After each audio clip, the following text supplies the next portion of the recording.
He goes to school with a delinquent named Pack, who is a YouTuber with over 700,000 subscribers who does daily live streams. He pretends to be a cool, nice guy, but in actuality he is just another bully who likes to step on weak people. Viewers still flock to his channel, and using his influence, he launches another classmate named Rumi, who has no brain, but was gifted with a good amount of beauty. He tells his audience to head over to Rumi's channel, as they also have a live model for them, which Rumi practiced her makeup on. This poor model turns out to be none other than Hobin, who is smeared with black and white paint alongside red lipstick. The entire stream makes fun of him and his stupid makeup, while Pack simply laughs at him alongside the rest of his class. He then walks towards Hobin and tells him to smile for the camera in a very threatening tone, but a humiliated Hobin is barely able to fake a smile before running away to the washroom as soon as the camera turned away from him. He washes his face viciously to try to get all of the paint off of his face before returning to the class, where he is immediately dropkicked by a blonde guy named Snap, who is Pack's cameraman. Snap doesn't have any bravado like Pack or beauty like Rumi, but he is a strategist and uses his mind to piggyback on Pack's success. He proceeds to kick Hobin relentlessly while he is on the ground, accusing him for not smiling in front of the camera as instructed. When Hobin finally has had enough and gives him a deathly glare, which scares Snap immediately, and he stops, he keeps his composure and turns around to make sure Pack has got his back, and Pack tells him that Hobin can't even fight a mosquito. Meanwhile, Rumi checks her account and claims that just for that short stream, she was able to earn $200, which surprises Hobin as they barely streamed for 30 minutes and did absolutely nothing apart from yapping their mouths and insulting him. Hearing this, Snap also sits down and starts thinking out loudly about how even he should open a YouTube channel and earn money, because Pack doesn't share the revenue with him, even though he is his cameraman. Snap finally gets up and walks up to Pack before telling him that he is thinking of opening his own channel and asks what would he need for that. Pack tells him that he can't really open a YouTube channel yet as he is still below 18 years of age and will need someone's bank account who is above 18 to open it. He claims that he can't use his parents' ID as he once stole money from them, but then turns around towards Hobin and very rudely asks him whether his mom died yet. This really catches Hobin as he never expected someone to be this cruel. Snap continues by saying that if his mom is not dead yet, then he should give him her bank account so that he could start a channel. Pack and the others start laughing at this while Hobin sits on the ground with curled fists, but doesn't have the courage to fight his bullies. Later that evening, he goes over to the hospital to meet his mother, who asks what happened to his face. But he lies about how he fell over a set of stairs before going to the reception, where he learns that the weekly hospital charges are $200. He pays the bill before heading back to his part-time job at McDonald's, where he thinks about how $200 is what he earns in a week, whereas these terrible people who have rich parents and everything else in their life easily earn hundreds of dollars without doing anything in minutes. While he was feeling miserable, one of his beautiful new co-workers named Bomi asks him where the Burger King foot lettuce is. He directs her towards the deep freezer, and Bomi thanks him while the other co-workers immediately start offering to help her retrieve the item, but she thanks them and moves on. This made him feel a little happy, but his happiness was short-lived as Pack enters the restaurant alongside Snapper while live streaming himself. He walks straight up to the counter and tells his audience that he has arrived at the restaurant to see the worker who has been blowing up on social media for her beauty. He then looks at Bomi and tells her that he has got a challenge for her and shows her a burger, telling her to cook it under 30 seconds, otherwise she will have to give him his number. Bomi doesn't know how to reply when suddenly Hobin appears out of nowhere with the exact burger in the picture, claiming that he created it within 30 seconds, asking Pack to leave as he is disturbing other customers. Pack is surprised by this and doesn't say anything because he was on stream, but leaves the restaurant. That night, Snap comes over to his house and starts live streaming himself playing a game on his mother's account, while forcing Hobin to cook ramen for him.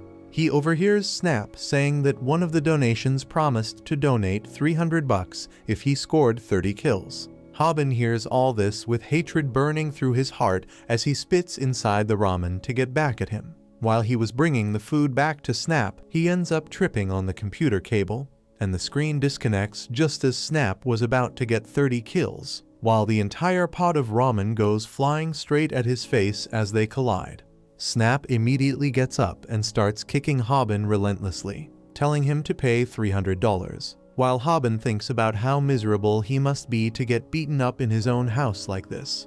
While kicking him, however, Snap ends up cursing his mother, saying that she deserved to get cancer. This turns a switch inside Hobin, who gets up with anger in his eyes and delivers a strong uppercut. Snap is surprised but starts punching him back as the fight, while Hobin grabs some kimchi and slaps him in the face. Hobin then grabs the pot and bonks him in the head before they start an all-out brawl with kimchi and pots, unknown to the fact that the light of the camera was still glowing and they were still getting streamed online. Later that night, with bruises all over his body and his entire room destroyed, he switches off the main circuit before heading back to sleep as he thinks about all the new expenses that he has to cover. The next morning, he is woken up by a caller who turns out to be Snap as he shouts at Hobin for uploading the video of their fight and tells him to delete the stream. Hobin has no idea what the hell is he talking about and tells him that the stream must have ended when he tripped over the wire. But just then he realizes that the wire belonged to the monitor and not the CPU, which means that the screen got turned off. But the stream was still live. Snap cries about how the fight has been uploaded on YouTube and has went viral ever since. He tells Hobin to give him the password as it's his mom's account, so he can't even delete it himself. Hobin immediately cuts his call and opens YouTube only to see their fight on the front page and all the comments completely roasting them. He completely loses hope as he thinks now not only his classmates, but the entire world will bully him. He was about to delete it when he notices a comment claiming that he could get paid a lot of money for the views he got. He immediately checks his views, which are over 10 million in one night, which means he earned over $10,000 in one night. Back in school, everyone has already seen the video and start making fun of Snap the moment he enters the room. He realizes that he needs to get his ranking in the class back, so he decides to bully a nerd and slaps him on the head, only for the fat nerd to swing a backhand at his face before he jumps on top of him and starts punching him in the face. He looks towards Pac for help only to realize that he is laughing his ass off watching him get pounded. Meanwhile, Hobin walks out of the hospital by paying some additional fees for his mother when he gets punched by Snap. He grabs his collar and starts asking for half his money, but Hobin breaks his eggs in half and tells him to piss off as he won't pay anything. They start fighting in the middle of the street, and by the end of the evening they both sit on a park bench where Hobin tells Snap that he isn't going to pay him a penny. But Snap reveals that he recorded their fight from a hidden camera and will upload it online, while lying that this was all scripted just like the viral fight video, destroying Hobin's online reputation. He then proposes to Hobin that they should become a team and work together, as he has already been recording, editing, and uploading Pac's videos till now, which is why he became so successful in the first place. He promises to be his producer and deal with everything, while the only thing Hobin will have to do is appear on camera. He thinks Hobin is just a dumb nerd and tells him that since he is producing the videos, he will get 90% money while Hobin gets 10%. It seemed like Hobin was about to agree, but says psych at the last moment and shows him the middle finger, telling him he is not as dumb as he looks, and starts walking away. Snap starts getting desperate, offering him 60% of the cut, and then 80%, before finally bending his knees and offering him the 90% cut while he takes 10%. Hobin finally turns around and asks what his plan is, and Snap reveals that they will do live bully confrontations where Hobin calls out bullies and stands up to them in front of the camera, promising that this will make both of them very rich, and that Hobin will never have to work or worry about bills again. The next morning, when he goes back to school, he is surprised to see that Pac includes both him and Snap into his stream, as the viewers really wanted to see the guys from the viral stream. Pac starts acting as if he is friends with them and starts using them to gain more viewers and subscribers before telling both of them to act normal and to greet the stream. Snap tells Hobin that he should do something as this punk is capitalizing on their viral video, but Hobin tells him that this isn't the right time and that they should wait. Soon enough, Pac was about to end his stream and tells the viewers that the giveaway winners will be announced soon, and the first prize is a full PC setup worth $2,000. Just at that, Hobin screams from behind and shouts that Pack is full of shit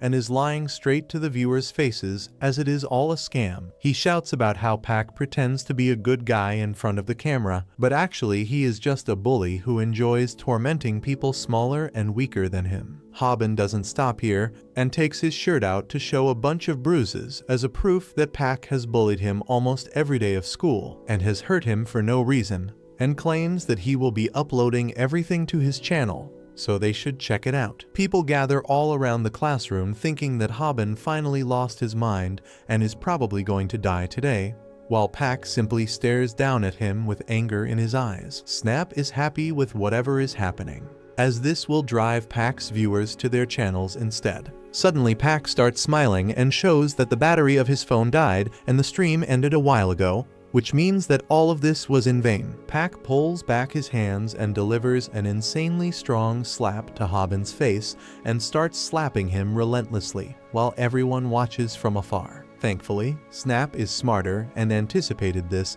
so he already started the stream on their channel and starts recording Hobin getting a beating from Pack. They start getting more than 33,000 viewers and a lot of subscribers, while the comments all seem to be against Pack and his bullying. He keeps getting beaten up, but to Snap's surprise, instead of backing down, Hobin gets ready for a fight. This enrages Pack, who shows off his big muscles and gang tattoos to intimidate Hobin, who trembles like a twig in the wind. While thinking about the moves he has seen in the movies and hoping they would work out, Pack starts making fun of Hobin's mother and her disease, which pisses him off, and he rushes in to tackle Pack to the ground.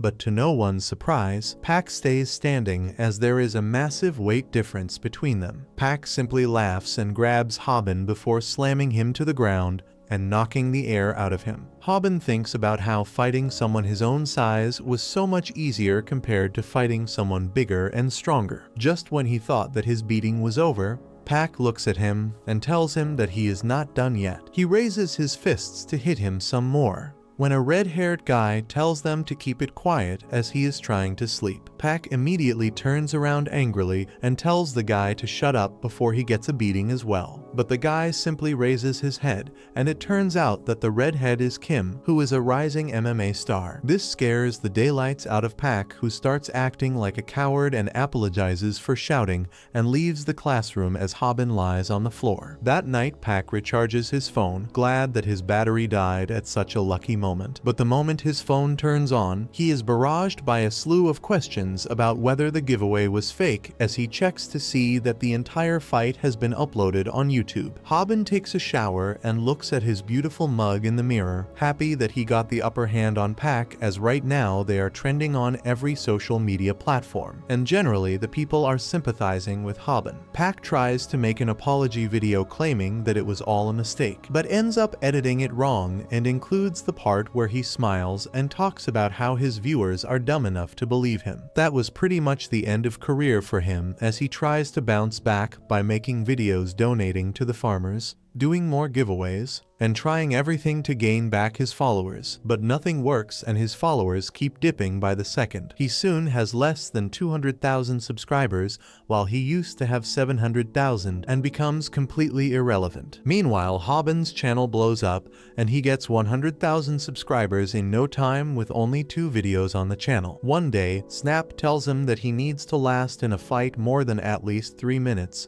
because that's when they will be able to put ads on the video and earn more money from it. The problem is that Hobin doesn't know how to fight, so that night he goes back home and starts searching up about different martial arts when he stumbles upon a channel with 0 subscribers, but a huge number of videos. He has no idea why would someone make videos for no viewers, but ends up watching one of them where the weird man named Sam wears a chicken mask and teaches him some of the basics for a fight. He doesn't think much of it and goes back to sleep. And the next day he quits his part part-time job to focus more on his channel. And upon hearing this news, Bullies walks up to him and asks for his phone number as she wants to keep in touch. Hobin is beyond himself as he can't believe someone as pretty as her would want to talk. The next morning he goes back to school, but his entire attention is on his phone as he texts Bullies with a creepy smile on his face. Snap slithers on his desk and asks what's up with him and whether he learned how to fight better. Hobin replies that he is trying to learn, but it's not that easy. When suddenly Rumi approaches them and asks whether they would want to stream together. Hobin and Snap are stunned to hear this and start salivating at the opportunity, but Hobin asks why would she want to stream with them, as she is supposed to be Pack's friend. She immediately changes teams and tells them she hates Pack, and that her viewers want to see Hobin on the channel. While they were being happy about their newfound respect, Pack enters the room seething with anger, as Hobin is the one who destroyed his channel and his life. Suddenly, the advice given by the Chicken Man flashes in front of Hobin, and he remembers that an angry opponent is the easiest to deal with. Pack takes out his shirt ready for a fight, while Hobin is too scared to move. Pack swings at him angrily but misses, which angers him even more. He pulls his fists back for another strike, but Hobin decides to face him straight on. Thankfully, Snapper immediately starts recording the entire fiasco and makes fun of Hobin by saying that his camera is faster than Pack's punches. Pack stops at the last moment, but threatens to take his revenge one day. The next day, Hobin waits out near a park for Snap to discuss where to take their channel, when a couple stops by him and tell him that they are huge fans. Hobin starts feeling pretty good about it, but they end up completely robbing Hobin of everything he had. Snap arrives at the last moment to help, but gets slept by a single punch, while the guy grabs Hobin's phone and takes it with him. Hobin realizes that he can't let it go as it has Bullies' contact information inside, and Snapper eggs him on to fight the bully as the viewers are itching for another video. Hobin removes his cap and hoodie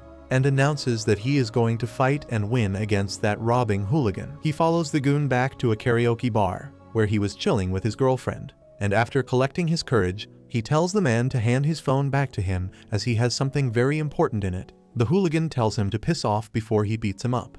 But Snap is recording everything, and even Hobin knows that this is way too good of an opportunity to let go of. Hobin starts remembering the cockman and how he said that they should first figure out the dominant arm of their opponent. Hobin realizes that the hooligan must be right-handed because he is holding the mic in that hand. If your opponent is right-handed, switch over to their left side, making it hard for them to reach you with a punch. The hooligan stands up as he looks at Hobin, who seems ready to square up. He tells Hobin that he might not even be able to walk back once he is done with him, so it would be better for him to run away. But Hobin calmly remembers the wise words of the Chicken Man, who told him to stand in such a way where there is an obstacle on the left side, forcing them to use only their right hand, which would be easier to intercept. The hooligan jumps up for an attack as Hobin remembers that normal people move their shoulders a lot while punching, which gives him enough time to react, and he shoves his head right into the punch, blocking it literally with his face. This shocks everyone as even after being hit full force, Hobin barely seems to be affected by this. This is because the punch is at its strongest when it is extended to its full potential, but if you end up moving your head into the punch, you prevent it from generating as much power. In this way, he can get hit in the face without really getting hit or feeling pain. Snap can't believe it as he thinks Hobin is not even defending and simply taking the beating, while the chat wonders whether Hobin's brain matter exploded. Hobin, however, has a strategy as he remembers the cockman telling him to basically keep his chin down and headbutt the fist. The hooligan gets pissed at his own incompetence and throws another wide punch, but Hobin is too late to react with a headbutt. But to his surprise, he barely moves out of the way and the punch misses. This reminds me of the Chicken Man claiming that it's not possible for a normal human being to react perfectly to every punch. But it's also not possible for a normal human to hit every single punch if the target is moving around a lot. This technique is known as weaving, which is oftentimes used in boxing to dodge punches randomly, and making it harder for the opponent to hit a clean shot. The hooligan gets even more mad and gives way to his emotions, punching wildly at every moment possible, while Hobin simply bobs and weaves to evade most of the punches, making the goon look like a total failure. Even the chat doesn't know what the hell is going on, and whether all of this is scripted. The hooligan finally manages to make contact, but again Hobin blocks the punch with his goddamn face, shocking the hooligan. As he asks for his phone back one more time, he screams at the goon that he needs to text Bomi. But the goon doesn't know what the hell is he talking about, and the fight resumes. He starts blocking the fists with his forehead once again, while Snap has no idea how the hell is he getting hit so many times. Even the goon is confused as he can't understand why Hobin isn't even trying to dodge.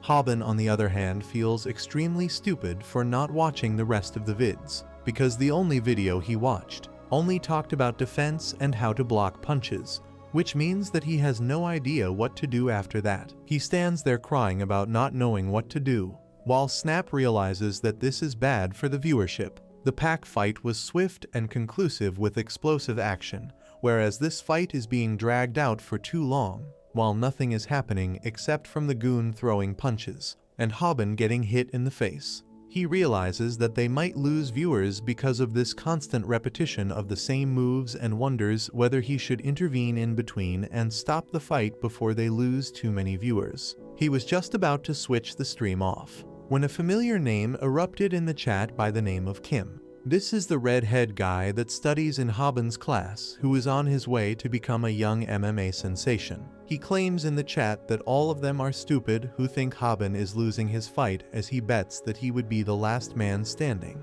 The chat doesn't really think he is correct, but unlike those keyboard warriors, Kim knows what he is talking about and tells the chat that they need to pay closer attention to the goon's fists. According to him, the goon didn't realize the amount of damage he was doing to his own knuckles, all this while because of the adrenaline pumping through him. But the moment the adrenaline dies out, he will start feeling an insane level of pain. Just on cue, the hooligan realizes that his fists have swollen up and a sharp pain enters his entire body as her starts rolling around on the floor, while Hobin watches in disbelief. After the fight, they get outside, where Snap realizes that Hobin's hospital bills might end up taking all of the money that they earned from this stream. But he thinks of it as an investment, as they earned a lot of new followers as well. Thankfully, Hobin gets his phone back and starts texting Bomi, while Snap turns the stream off. That week alone, they got 1 million views on their channel, and even though they only had 4 videos, they racked over 25 million views on the channel in total. After a couple of days, they finally received their first payment, which was around $10,000. They were overjoyed at this, as Hobin starts thinking about how they need to stream some more. But Snap tells him that they are just being lucky as they didn't get monetized. Hobin, the illiterate animal, doesn't even know what demonetization means. So Snap explains that the green mark means that the gods of YouTube are happy and you will get paid. But if the yellow mark comes on a video, which usually happens when your content has too much violence, it will mean that your video got demonetized and that you won't earn any money from it. While they were talking, they suddenly noticed the thought from their classroomie, who was streaming and being fake cute about her life. She suddenly notices Snap and Hobin and immediately tries to get them into her stream to steal their viewers. The boys start running away from this gold-digging e-thought and are finally able to get away by the time sun sets. While they were walking through a store, Hobin notices a beautiful tracksuit on sale, but the cost for the item was $500. He is shocked to see that anyone would buy this thing, but notices that Snap has already bought one for himself, and encourages Hobin to get one as well. Hobin suddenly realizes that no matter how much money he earns, he will never know how to spend it. He was about to leave the shop when Bomi texts him and asks him out for a date, which makes him so happy that he buys the tracksuit just to look cool. The next morning, he gets ready in the park with his suit on and waits for her, while some actor-looking streamer walks in and start making all the girls in the area moist. The actor suddenly notices Bomi and tries to ask for her number, but she rejects him and walks over to Hobin. Hobin realizes that she is not for the streets, while Bomi seems happy as they are both wearing the same suit. He thinks about how there is always a pecking order, and the weak are forced to bow to the strong. He was always forced to bow to Pac because of his strength. Things come in a circle, and Pac was forced to bow down to Kim in order to not get beat up. He always admired Kim, but also knew he could never be like him as he is tall and muscular compared to his midget-like body with no muscles. Bomi doesn't seem to mind being with a short king, which makes him daydream about a future with her. But she snaps him back to reality, and they sit down to eat something. Bomi tries to initiate conversation, but here Hobin completely loses because he has never really talked to a girl before. Bomi keeps trying but realizes that it's of no use as she gets up and prepares to leave, claiming that Hobin talks really nicely over texts but not in person. Us bro us. Just before she could leave, Hobin apologies and tells her honestly that he has never been out on a date with a girl and spends most of his day at his home watching YouTube. Moreover, he couldn't really look her in the face without getting nervous because she is so pretty. This seems to change Bomi's mind as she finds his honesty nice, and the date continues. They head back outside as the day seems to be going well for Hobin till Bomi tells him that she needs to meet a guy who she was friends with in grade school. Hobin doesn't think much of it, but Bomi claims that the guy is actually in Hobin's class and they might know each other. This surprises Hobin, and he asks who is she talking about. Bomi happily claims that the guy's name is Kim. This literally drops the hammer on Hobin as he can't believe she is friends with Kim, as it basically means there is no chance for him. He starts dreaming about how he will get cucked by the MMA superstar, when Bomi snaps him to reality. Hobin ends up lying and claims that he is good friends with Kim, which makes her happy. But to his horror, Kim ends up walking up to them while wearing the same suit. Bomi meets him happily and tells him that she just learned that Hobin and him are good friends. Kim looks down at Hobin with disgust, while Hobin thinks about what's going to happen now. Hobin can't believe that he blurted out that he was good friends with Kim so confidently just now. He thinks about how losers like him have an unwritten rule, that is to never pretend to be good friends with anyone. Hobin just broke that rule to show off before Bomi, and now he is regretting it. He is ready to face punishment for breaking such an important rule, and believes that this is where he parts ways with Bomi. However, Kim really doesn't mind calling him a friend since they are in the same class. Hobin wonders what the hell is happening because he has never even talked with Kim in school, and he doesn't even know his name. Yet, he knows that Hobin has a YouTube channel and remarks that they are wearing matching outfits. Hobin wonders why is Kim being so nice to him, but hearing that they are friends made him feel really good earlier. The trio takes a walk after that, and Hobin believes that if they ask anyone the question about who is the girl's boyfriend, everyone will say that it is Kim. He thinks that he is definitely the third wheel, and even when he drops behind, no one seems to notice it. Hobin tells Kim and Bomi that he has to head home because his ingrown toenail is hurting him. He walks away, limping on purpose, because if he stays in the company of two attractive people longer than this, he will die of self-loathing. Bomi doesn't seem to be happy that he is leaving so quickly, and it seems she has caught on that Hobin was lying. However, none of them was aware that Snap was nearby, shooting the entire thing with his camera setup. Hobin freaks out on noticing him, but Snap strangles him to stop him from shouting and making things worse. He explains that he was just following him because he was worried. He lectures Hobin about the pathetic excuse he made earlier and asks why he wimped out when things were going so well for him. Hobin tries to free himself from his clutches and tells him to try getting between Bomi and Kim if he thinks he can, and then headbutts him. Hobin yells that he knows better than anyone else that Bomi is way out of his league. Snap pretends to be some sage and says that love is like a fighting tournament, where many guys compete for the attention of one girl. He asks Hobin if he is giving up just because an opponent stronger than him showed up. Hobin meekly replies that he won't lose if he doesn't play, and Snap grabs his collar, telling him the story of a world-famous basketball coach who motivated his players when they were about to give up.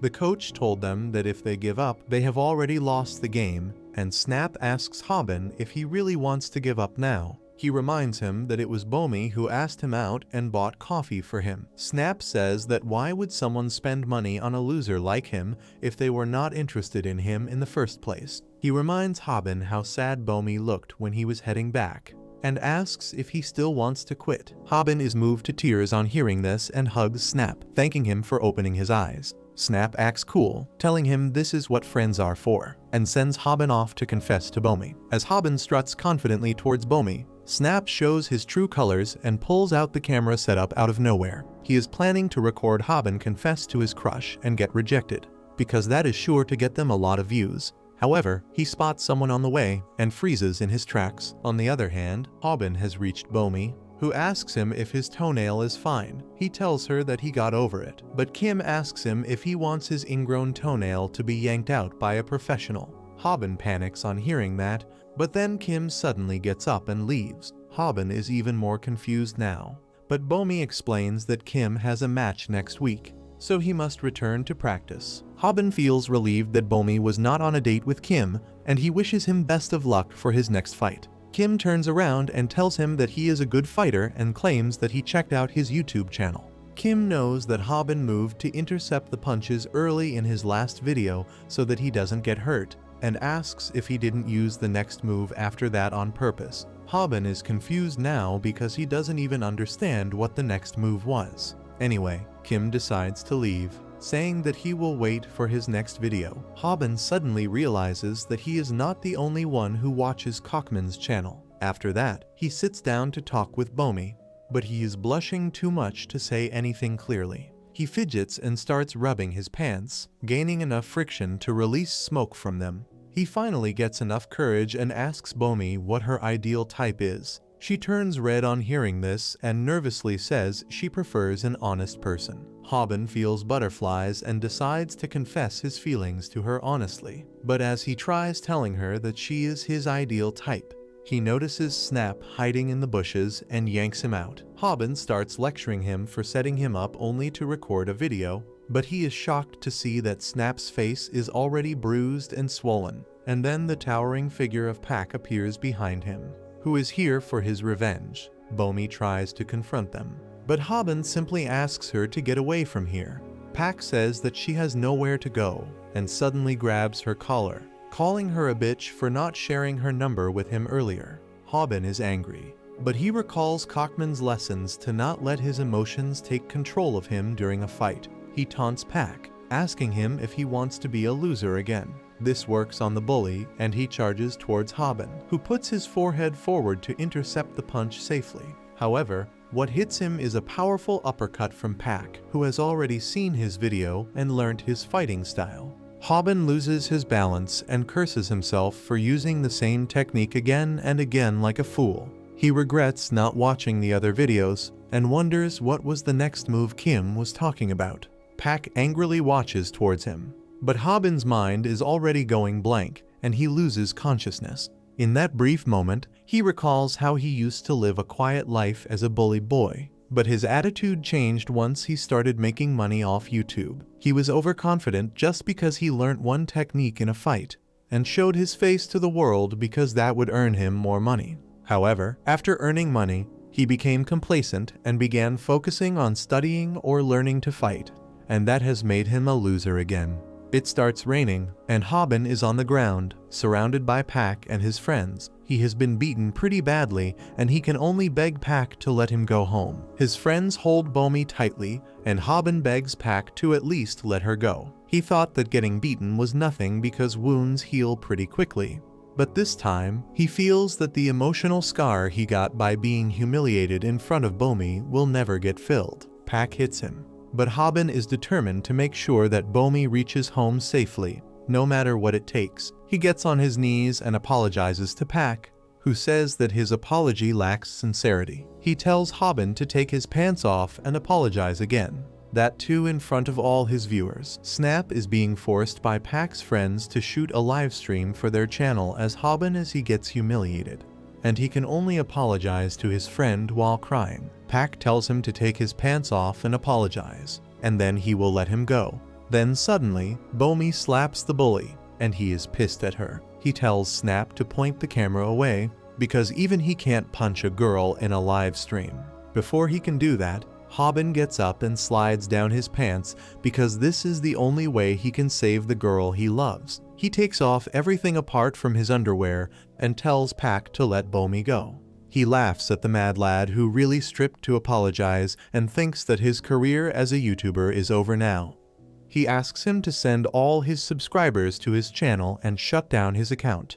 But Hobin is going to do one last act of retaliation. Bomi suddenly closes her eyes, and even Pack nervously asks Hobin to stop, because he is taking off even his underwear now. He knows that this may mean that Bomi will never look at him ever again, but by doing this, he can make Pack's account permanently banned from YouTube, and that is his final act of resistance. However, just as he is about to pull his underwear all the way down, Kim appears behind him out of nowhere and pulls them back up, lifting Hobin along with them. He tells him to keep them on, and says that he rushed here because he saw Pack's live stream.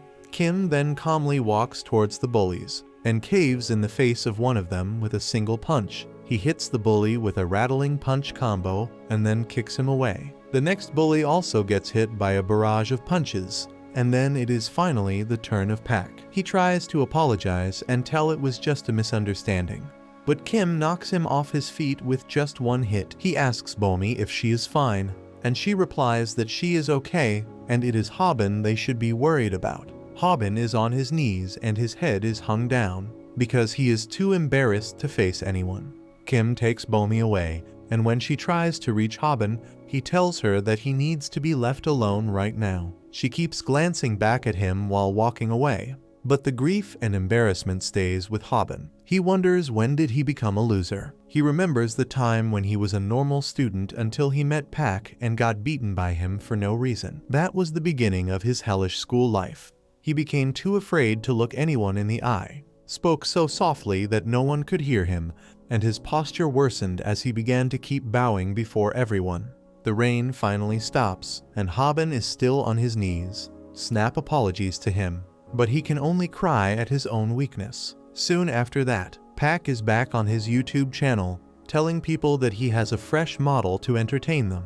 That model is none other than Snap, who is wearing the same ugly clown makeup that Hobin once wore. He wonders where is Hobin now, because it has been days since he last came to school. While Snap acts a fool and cooperates with Pack, all he wants to do is properly apologize to Hobin when he sees him again.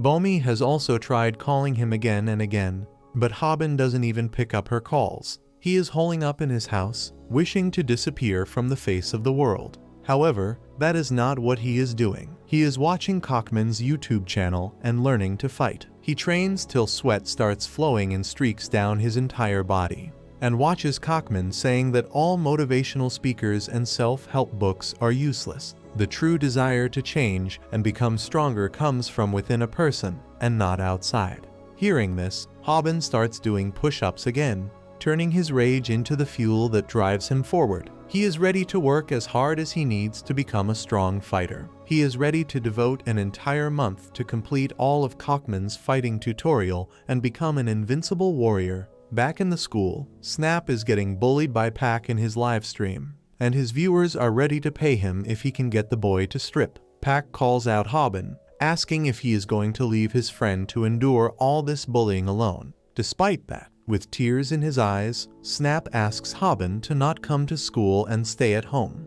However, Hobin is watching the live stream, standing right behind him. Pack laughs and says that he was waiting for him, but Hobin simply tosses his phone to Snap and walks to face the bully. Snap doesn't understand anything even as he sees that live streaming is on, and Hobin tells him to stop acting like an idiot and hold the camera properly. He looks Pack in the eye and declares that his channel's returning video is called How to Fight and Beat an Ordinary Person. If you liked this video, make sure to subscribe for part 5. And make sure to check out this brand new anime about a loser who gets reincarnated as a prince with godly abilities. The day before this happened, Snap was congratulating Rumi on hitting 100,000 subscribers on her channel.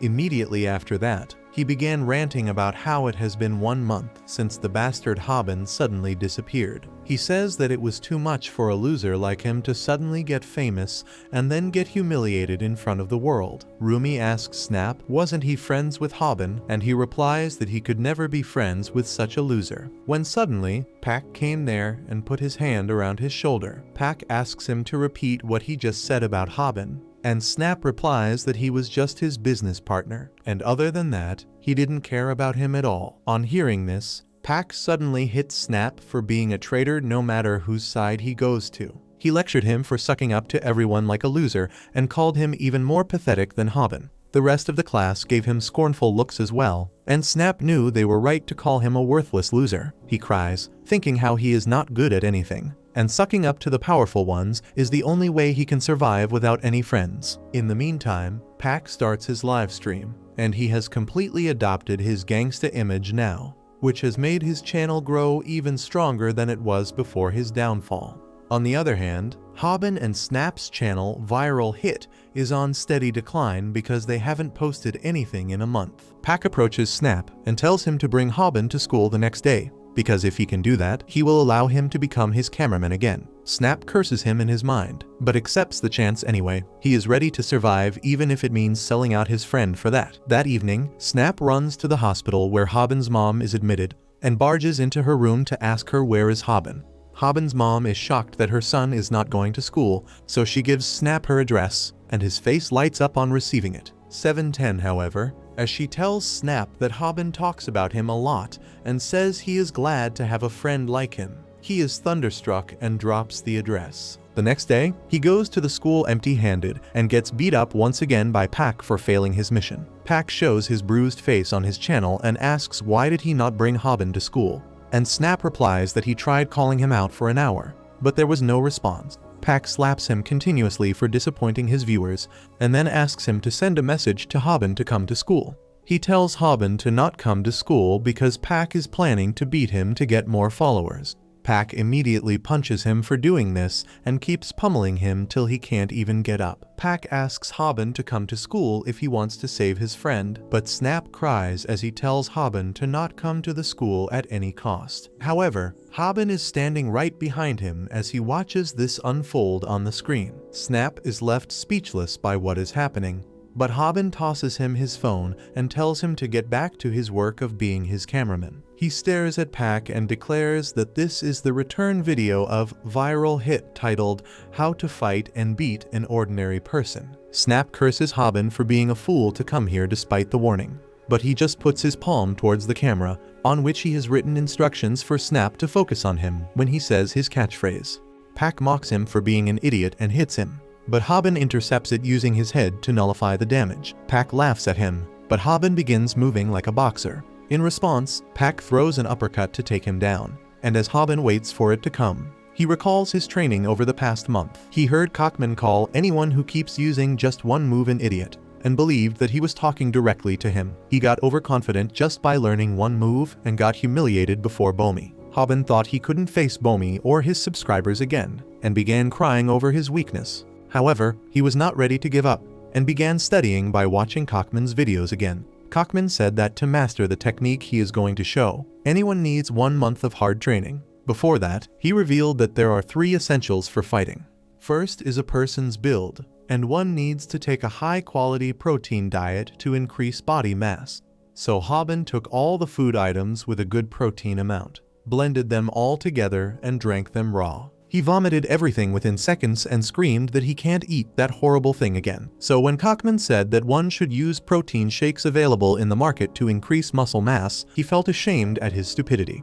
With that, he came to the second essential of fighting, which is willpower. To train his willpower, Hobin drank the abomination blend he created himself and started training with whatever items he could find, because he couldn't waste money on protein shakes and gym membership. The third essential is stamina, and for that Cockman told Hobin to immediately hit the swimming pool because swimming with closed fists is the best way to increase stamina. Well, Hobin was too introverted to go to public swimming pools, so he went to the public baths instead and trained himself there. However, after all this, Cockman told him that there would not be a drastic increase in his stamina or physique after just 1 month, much to his shock. However, that was just the layup to emphasize the importance of techniques and martial arts. He talked about an interview of the dollar store Mike Tyson, who believed that for a bullied student to protect himself, the most effective move was not boxing but a low kick. Hobin practiced the low kick Cockman taught him over and over again, using garbage bags as his target. Back to the present, he has completely perfected it. He hits Pack with the low kick and makes him weak in the knees. Hobin is satisfied that his hard work didn't go to waste, but Pack just laughs at his pathetic attempt at a low kick. While Pack and most viewers think that a low kick should be aimed at the enemy's thighs, Kim's name pops up in the chat room, and he claims that Hobin's kick landed on the right spot. Well, that is not the same Kim as the one in their class, because he is watching the fight live from the class. However, he too agrees that Hobin's low kick was not only great, but it was also an upgraded version of the normal low kick called the calf kick. Hobin hits Pack with the low kick again, and he shudders because of the intense pain in his calf muscles as a result. Pack attacks him furiously, but Hobin runs away because Cockman taught him that running away is also an important skill in street fights. He manages to stay at a safe distance from Pack while running through the class, and when he sees a chance,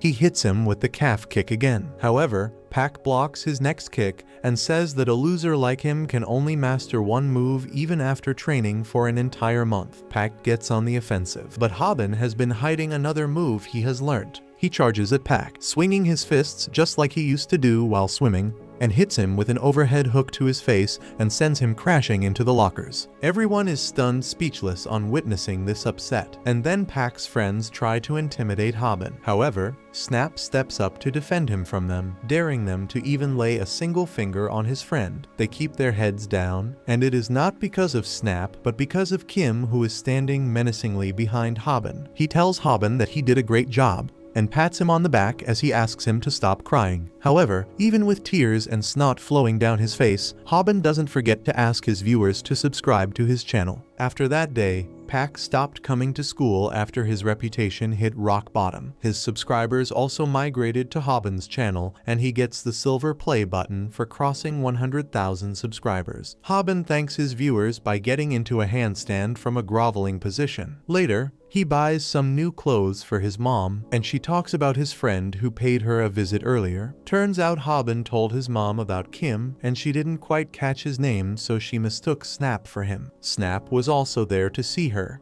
and as he hears that Hobin didn't tell his mom about him, but another person, he gets furious. He throws a tantrum and tries punching Hobin just as he comes out of the room, but he just blocks him while smiling, because he considers Snap his good friend now. At night, Snap stays over at Hobin's home and says that they should hire an editor to make their channel grow even more. Hobin tells Snap that he has been doing well till now, but he replies that he is just an amateur, and they need a real pro. He explains that no matter how exciting their core content is, it may get repetitive and boring for the audience over time. That is why they need an editor who can keep things exciting. Hobin understands the concept and then asks if they should post a job listing for that. Snap calls him a boomer for thinking in such an old-fashioned way, and then pulls up the phone to say that the new way to do things is through this. It turns out that he was recording their conversation the entire time, and Hobin freaks out on realizing it. He greets the audience, and then Snap announces that they are looking for an editor for their channel. He asks volunteers from among their viewers,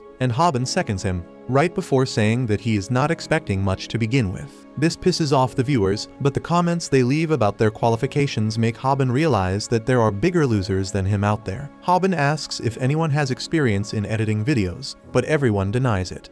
Suddenly, the fake Kim, who always gives the expert analysis of their fights, comments that he has some experience in editing.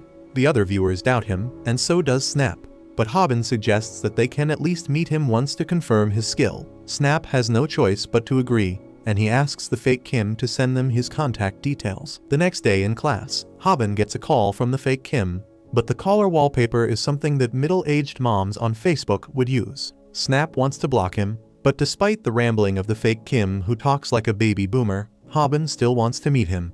Suddenly, they hear the voice of a girl using the same vocabulary as the fake Kim. Hobin and Snap are confused, and then the girl tells them to start their interview now. The girls of the class recognize her as Gil Lee, a first-year student who is famous for her cute looks and also for her archaic vocabulary. Snap laughs at her, saying that she really pulled the old man act so well that he was fooled perfectly. He points his finger at her, and the girl grabs it, telling him that it is not polite to point at others. Snap is blown away by her cuteness. He imagines a future where he is a hardworking man, and she is his wife, who waits eagerly for him to return home. They also have a pet dog in his imagination, whom he has named Hobin. The dog Hobin distracts Snap's imagination. In the meantime, Hobin has started watching one of their videos she edited to show them. She has created an intro for their channel, Viral Hit, but all Snap can focus on is how cute she is. He immediately declares that she has been accepted as their editor. But Hobin tells him to not decide anything on his own. He notices that Gil has highlighted funny comments, because she believes that they are one of the best parts about the video. Hobin is impressed, but he feels like she misses an X factor, so he is still doubtful. But then Gil shows him the editing she did on the part where he was about to take off his underwear. Hobin is so embarrassed as she describes his barely visible privates in detail that he immediately hires her. However, he has one last question for her. He asks Gil why she decided to join them when she is skilled enough to get hired anywhere. She recalls the day when she saw Hobin fight against Pac. Despite the sheer difference in their size and strength, she was impressed by his determination, and ever since then, she has been watching his videos. With that, they shake hands and sign her as their new editor. They even put a redacted video of this on their channel, and Bomi sees it. She is not happy that Hobin has time to focus on his YouTube channel, but he is still avoiding her calls and texts. As she is walking, she notices a huge crowd and decides to see what has gathered them. She is shocked to find a bunch of people beaten unconscious on the floor. While a teenage boy is playing video games in the arcade, the leader of the defeated men angrily approaches the boy, asking if he beat his men. However, this disturbs the boy, and he loses the game, so he simply asks the man if he can lend him $1 to resume playing. The man refuses, so the boy kicks him in the face and pummels him just with his powerful kicks. The man leaps at him to grab him and toss him down, but the boy just smirks and hits him with a powerful back kick, knocking him out. On the other hand, Snap and Hobin are researching for their new video. They see information about T-Hun, a former MMA fighter who got fired for causing too many problems. Despite that, T-Hun is just a high school student, and rumor has it that he has beaten every student in his school. Snap says that T-Hun practices Taekwondo and then laughs at the idiots who got beaten by him. Hobin asks if Taekwondo is really so weak, and Snap says that all the opponent has to do is watch his kicks and sweep his legs when he tries to attack. He says that even he can beat a Taekwondo fighter with this knowledge. But then suddenly Guillaume tells him to grow out of his delusions.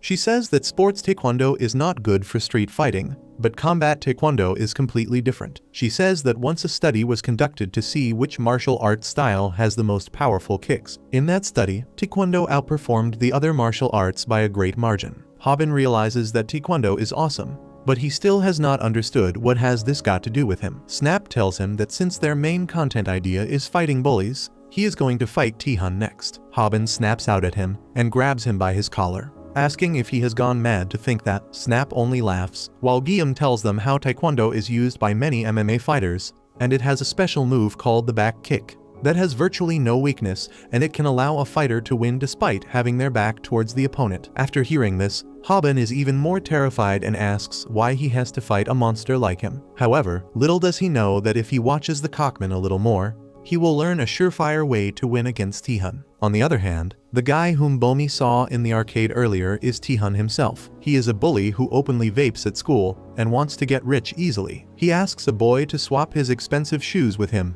and when he refuses, he knocks down his friend with a kick. This is T-Hun's style, where he holds the friends of his target as hostages until he gets what he wants. However, he doesn't even really like the things he demands. He just wants to fill the hearts of other people with helplessness while he beats their friends. This entire video is available to Hobin and crew, thanks to one of his viewers who sent him the information in the anticipation of the next fight. He freaks out on seeing this and realizes that T-Hun is much worse than Pac. He admits that he is scared so he won't fight, but Snap tells him that he can't break his promise to the viewers. However, Hobin concludes by saying that he has no reason to fight T-Hun at all, and he is not going to pick up a fight just because he got a tip from a stranger. On the other hand, T-Hun is heading to the arcade after school when the guy whom he beat up yesterday arrives there with his big brother. The big guy starts asking how dare he hit his friend, so T-Hun hits his other friend right in front of him. The big guy tries intimidating him, saying that he is just a sports person and not a real martial artist. He teases him, saying that Taekwondo is just child's play,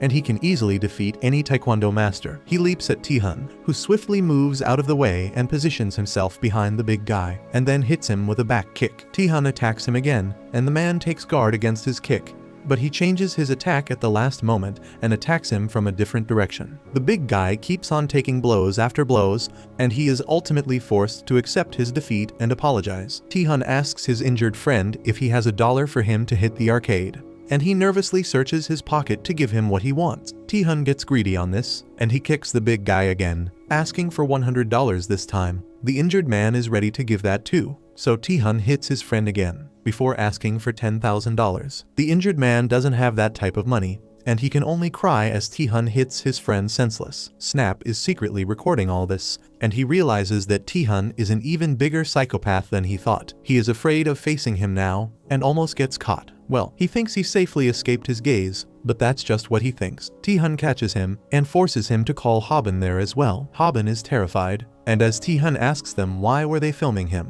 Snap says that he found his taekwondo moves really cool. Hobin is grateful for Snap's quick wits and hopes that he can get them out of this mess.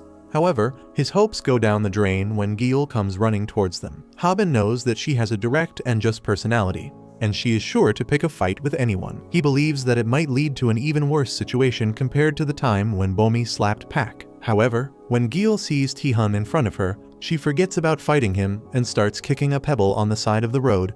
She is caught too, and she threatens Taehyun that if he hits her, she will call her dad. He remarks that they have shot his video without permission, so Hobin and friends apologize, promising that they will delete it. They immediately start walking away, but Taehyun knows that they are from the viral hit channel where they beat up bullies.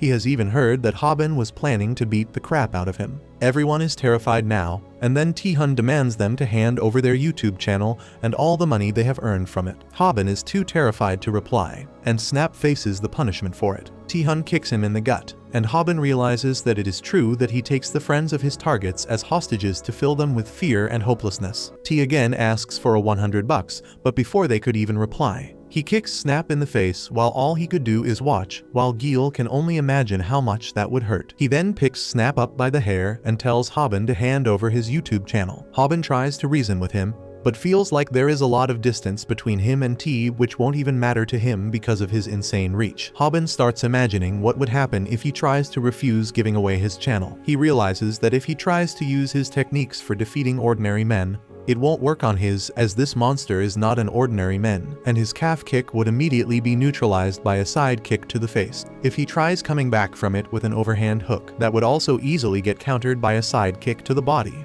as this man knows how to keep fighters at bay away from him. That's when he snaps back to reality as T corners him and asks for his YouTube account once again. Hobin realizes that he doesn't really want anything, but only wants to see people suffer and cry, so instead of trying to resist, he happily agrees to hand it over. This takes even T by surprise as Snap and Gil look at him with shocked eyes. T asks what the hell is he talking about, but Hobin simply smiles and repeats that he can have his channel if he wants. Hobin knows that T can't really make a person feel shame and despair if the person in question is totally shameless with no self-respect. His plan works as T simply slaps him in the face and moves on as he lost interest in the situation. Hobin ends up taking Snap to the hospital, as even though he only took a back kick to his chest, that was enough to break one of his ribs, forcing him to be hospitalized. Hobin sits there peeling an apple for him like a 19s housewife, while Snap looks in the distance and asks Hobin why was he willing to give away the channel. Hobin replies that it was a better option than getting their shit rocked completely, so he took that.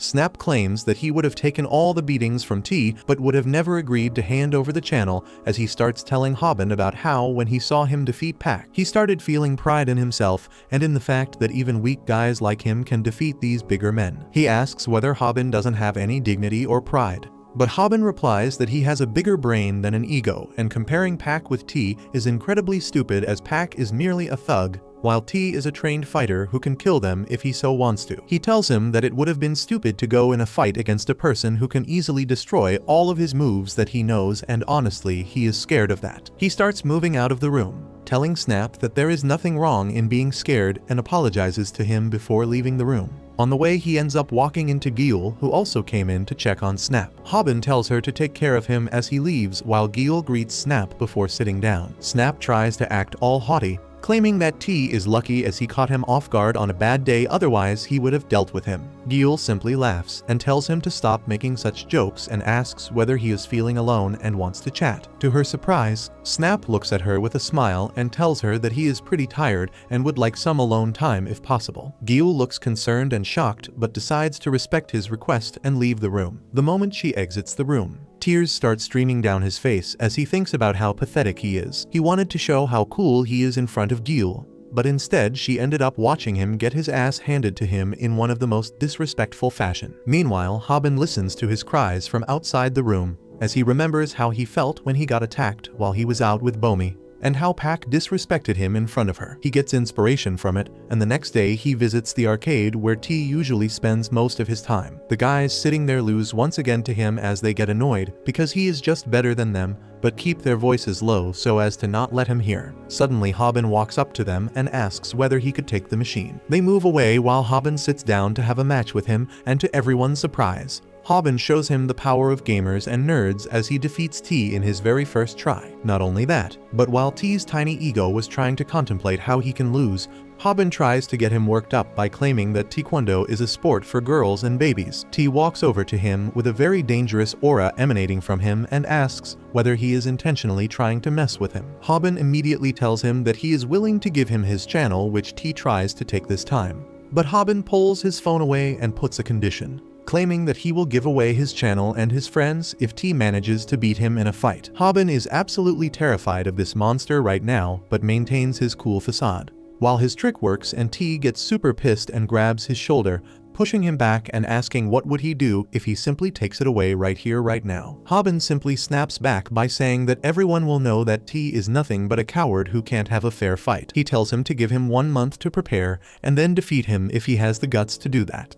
Angered beyond belief, T kicks the machine besides him, smashing it to pieces, which makes Hobin piss his pants a little, but he agrees for a match and tells him to send the location before leaving. The next day, Hobin tells the entire scenario to his friends in the hospital, while also adding that he had to pay for the broken machine. Gil gets mad at him for doing something so stupid, as he will get killed by T while Snap tries to hold her back. Snap asks why the hell did Hobin change his mind when last time he said that he doesn't want to fight against that pro. Hobin silently thinks about how he knows the feeling that Snap was feeling, and that's why he is fighting, but doesn't say anything as he gets up and tells them that he is going to prepare well for the fight as 1 month goes by extremely quick. That night, he sits in front of his computer and watches the videos of the cockman as he gives the 3rd lesson, which is about how to defeat a person who knows Taekwondo as a normal guy. Hobin eagerly awaits for a special move that will ensure his victory, but to his surprise, the cockman claims that it's impossible for a normal guy to defeat a person who knows Taekwondo. He continues that the best course of option would be to simply give up, as Taekwondo boasts an incredibly smooth footwork with high-intensity kicks that can take your life if landed correctly. This gets him worried as he starts thinking about how his channel would be gone if he loses the match against T. But suddenly, the cockman claims that everything that he said applies in a ring with rules, but if the fight happens outside the ring without any rules, then there is a small chance of victory. He claims that beating Taekwondo in a street fight is very simple. If you don't let them use their kicks, the match is already won. Controlling the environment is the key factor for it, as if you can make the fight happen in a more slippery condition where they don't have proper control of grip, then using their kicks would be difficult, especially if the area is narrow as well. Hobin looks at the calendar and decides that controlling the environment may be possible if he fights him on a rainy day in a month. Moreover, the cockman tells him to brush up his skills as calf kicks can be used in restrictive areas as well, plus he should have his overhand ready in case of emergencies. He practices both of his moves diligently every day and night, and just when he thinks he has a standing chance, the cockman claims that even after all this, his chances for beating a pro would be 5%. Hobin starts getting hopeless, but the cockman replies that there is one move though which can increase the chances to 40%, and that move is known as the tackle. For a martial arts technique where the use of your legs is mandatory, their worst enemy becomes wrestlers and grapplers, as if they are able to tackle them to the ground. To train your muscles to become stronger for a tackle, he starts using water as resistance training, while people make fun of him for having a very small thing. Moreover, the cockman claims that training your ab is one of the most important things, as not only will they increase your stability and power, but they will also be important to take hits against a Taekwondo practitioner who uses back kicks to hurt people. One day, Snap and Gil head over to Hobin's house to check on him with the stream when they find him hanging in the cupboard to increase his core strength. He falls to the ground after a while, completely tired, but gets up once once again and starts doing crunches with the improvised weights while his viewers can't seem to understand this weird training. Gil decides to help him and starts kicking him in the stomach to increase his resistance, while all Snap could do is feel jealous of Hobin. Weeks pass by very quickly after that, and soon the day of the fight comes. Hobin decides to have the fight in an alleyway near his own house and has been checking the weather forecast for a week, knowing that today is the highest chance for rain. He prays to the gods just in case when Snap comes out of nowhere and tells Hobin happily that today is not going to rain according to the news, not knowing that the rain was important to Hobin's plan. Hobin immediately starts panicking as there is no point of having the fight at the location without rain, and immediately starts running away while Snap pauses the stream to go after him. T was watching all this on his phone while in the bathroom when suddenly someone sprays water on him. Angrily, he turns around to see Hobin there, who starts showering him and the entire area with water to rile him up with anger and to make the floor slippery. T gets down and tries to kick but realizes that he has no grip for it. Hobin immediately tries to go for a takedown, but T lands a beautiful hook that completely rocks him as he forgot all about the fact that T is a pro MMA fighter who can also use his fists. Snap records the entire ordeal as T slaps the crap out of Hobin, asking whether he thought T could only use kicks. Before he could get slapped again, Hobin strengthens himself and lands a clean calf kick on T, who wasn't expecting it because of the water on the floor. It turns out though that Hobin especially bought a pair of shoes that have anti-slip material and then practiced with it in the bathhouse. T grabs a hold of his calves in pain while Hobin gives a thumbs up to the camera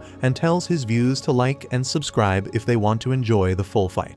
At the time Hobin was busy posing in front of the camera, T had already gotten up. He punches Hobin, who barely avoids getting hit, but then T throws another punch. As Hobin dodges it, he wonders when did he get up and how he can move so well on this slippery floor, even without anti-slip shoes. T punches Hobin directly in the face, making him realize that he is completely outskilled. At that moment, Hobin realizes the importance of footwork. Gil joins the chat and comments that even though T is slipping, he is using that momentum to close in on his enemy. As T moves closer to him, Hobin decides to give up on escaping from him. Instead, he uses his calf kick to stall him and declares that this fight is just beginning. But the truth is that taking some heavy hits has quickly drained his stamina. Hobin then lands another calf kick on T, but this time he counterattacks and hits him with a punch. Snap is worried about the direction the fight is heading in. For starters, he wants Hobin to stop yelling the name of his move before attacking, and then he wants him to try something other than the calf kicks. Snap suddenly realizes that Hobin might actually have a plan. He might just be trying to get his opponent used to him shouting the name of the move before attacking. This way, he can trick him with a surprise overhead punch instead. That is exactly what Hobin was planning. He moves towards T, yelling calf kick, but instead tackles him out of nowhere. Even T is taken aback by that. But Hobin doesn't seem to have enough power to bring him down. In that moment, he remembers the words of Cockman, who told him how to target the opponent's vital points with a tackle. The easiest point to target is the back of the knee, pulling which can help you cast down even a much heavier enemy. Hobin does just that and throws T to the floor. Both of them are surprised by the success of the move, and Snap feels that something bad is soon going to happen because T won't go down so easily. Nevertheless, Hobin is on top now, and Snap as well as the viewers are excited because they believe that he can just punch his enemy senseless. However, Cockman had forbidden him from throwing careless punches at a pro. Instead, he had taught him a move he could use to knock out the enemy quickly and surely. Hobin swiftly puts his hand behind T's back and grabs his collar. He then puts his second hand on the other side and grabs the collar there too, forming a cross. Now all he has to do is tightly clench his fists and pull the collar as hard as he can. This was what he trained for while developing his core strength by hanging on the bar. As Hobin is finally in the cross-choke position, his viewers can't believe that he pulled out a secret move at such a time. Hobin counts to 10, because that is how long it takes for an opponent under the cross-choke to black out.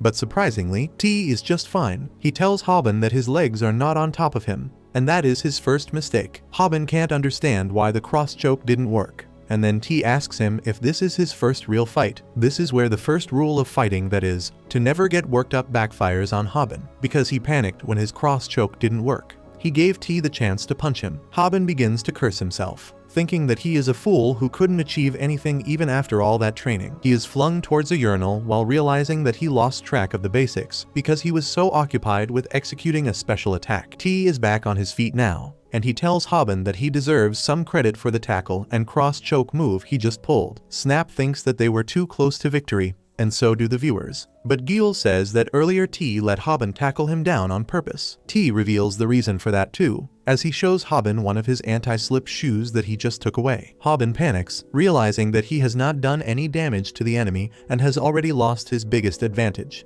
As T puts on the anti-slip shoe, Hobin realizes that he is screwed. Cockman's lesson clearly told him that if he cannot stop a taekwondo user from using his kicks, the only thing left for him is to run away. Meanwhile, Kim was watching this live broadcast from a cafe, and Bomi was with him too. She doesn't want to watch the fight, even though Kim insists. He knows that she is upset with Hobin because he has been ignoring her calls and messages ever since that day. And she replies that she doesn't even want to talk about him. She feigns that she is not interested in the fight. But as Kim remarks that Hobin just pulled a good move, she eagerly leans over him to watch it. She asks him if Hobin wins with that, but seeing the shabby attempt at a chokehold, Kim denies that. He turns off the phone, and Bomi pesters him to turn it on quickly. Kim tells her that it is better if she doesn't watch what is going to happen next. Back at the fight scene, Hobin seems to have entered depression because of his failure. Snap yells at him to come back to his senses, and even the viewers comment that it is no time to cry. Hobin accepts that he never had a chance against T from the very beginning. He keeps his head down as he apologizes to the viewers, who refuse to accept his apology and cheer him on. However, as Snap yells at him, asking if he doesn't want to make money, Hobin quickly returns to his senses. He gets up to fight again, and he thanks all the viewers for motivating him. He recalls what Cockman said about taekwondo fighters needing both their legs to unleash their full power. Also, T's dominant kicking leg is his right leg, in which he is wearing an anti-slip shoe. Hobin believes that T will use it as a support and kick only using his left leg, so he still has a chance. Suddenly, he sees T's foot right in front of his face, while he seems too far away. The very next moment, Hobin gets kicked in the chest and begins gasping for air as his mind goes blank. His vision gets hazy, and he can't even think what to do next. He decides to attack T, almost out of habit,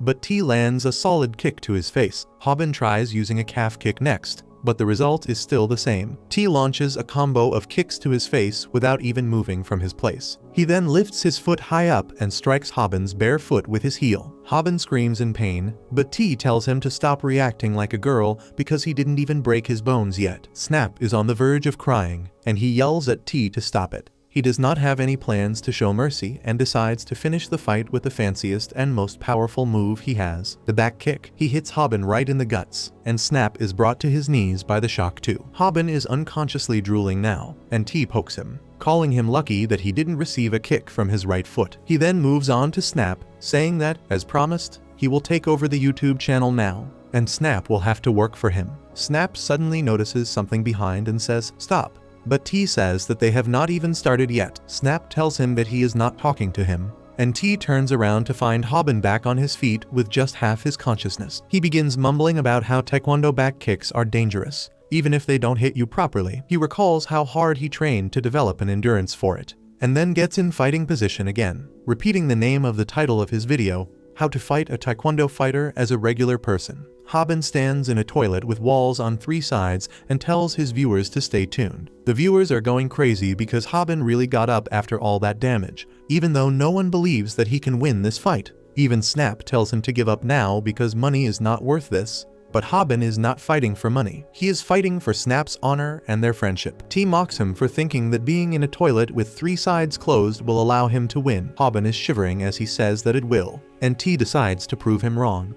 He launches another powerful back kick at him. But then, to everyone's surprise, Hobin hangs on the door frame of the toilet and dodges the kick. He then jumps on T, tackling him down while he still tries to process the sudden changes. T falls to the ground, and this time, Hobin is placed firmly on top of him. He puts his hands around his neck once again, and this time, he pulls him like he pulled the garbage bag using the cord. This flawless baseball choke amazes even Kim, who returned to watching the livestream because of Bomi's insistence. The chokehold succeeds in knocking out T, who made a bet with Hobin because he thought of him as a mere insect. T looked at his puny body and thought of him as nothing but a toy to play rough with. Now, that same toy is filling him with shame as he strangles him in front of the entire world. This defeat reminds T of the first time he lost in the professional circuit. His opponent at that time used the same technique, and he was forced to tap out. T taps out to Hobin too, signaling that he has accepted his disgraceful defeat. Snap rejoices at seeing this and runs to Hobin,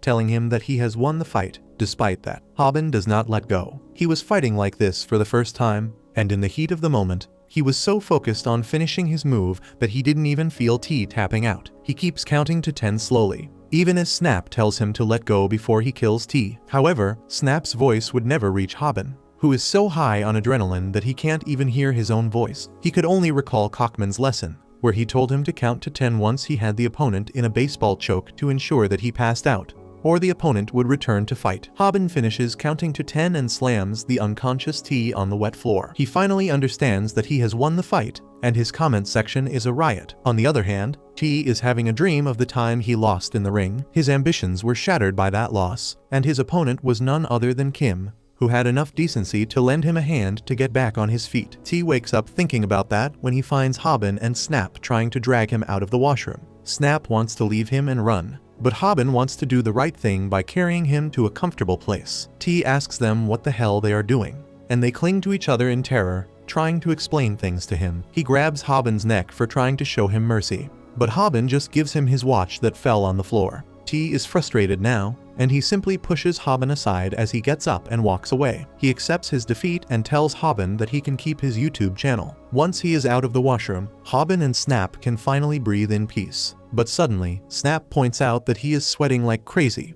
Hobin begins acting strange, saying that girls don't like the smell of sweat, which is why he uses an amazing medicated body spray after workouts to get rid of the smell. The viewers are dumbfounded by the sudden and unexpected sponsor ad placement, but they can't deny that it is really funny and eye-catching.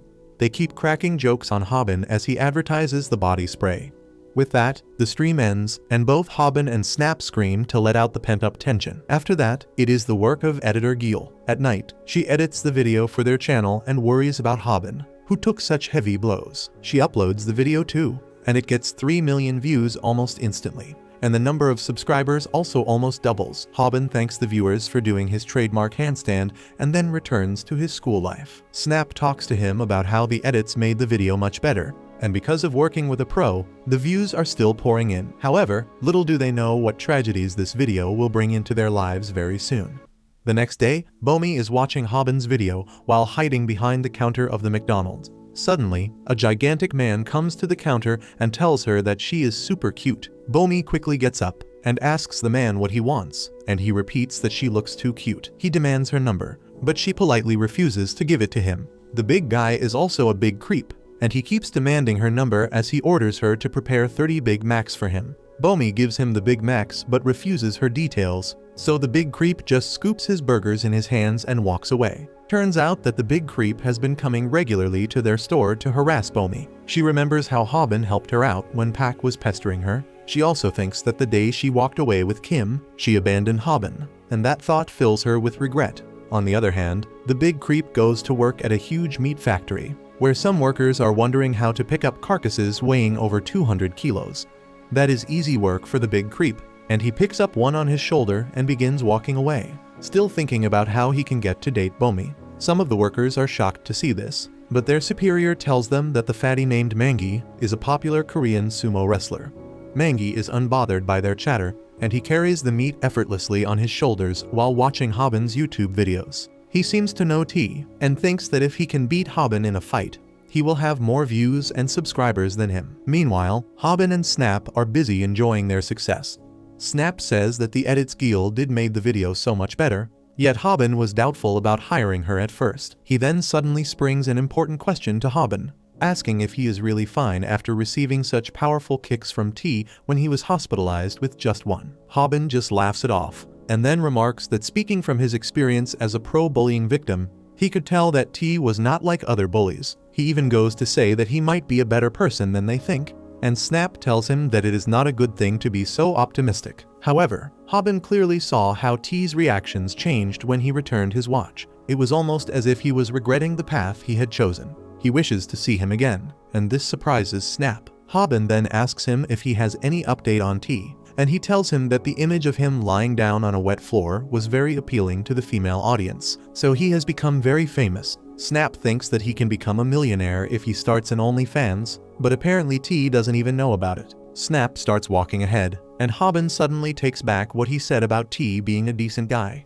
Tears appear in his eyes because he is jealous that T is getting more female attention than him even after losing the fight. On the other hand, Gil is preparing a to-do list, which is basically steps on how she can stop acting and talking like an old person. She is happy to complete the list. But then suddenly, a plastic snake drops on her desk. Gil freaks out and falls down, using some boomer lingo to express her surprise. She then hears the voices of her classmates laughing, who are here to bully her for always talking like an old person.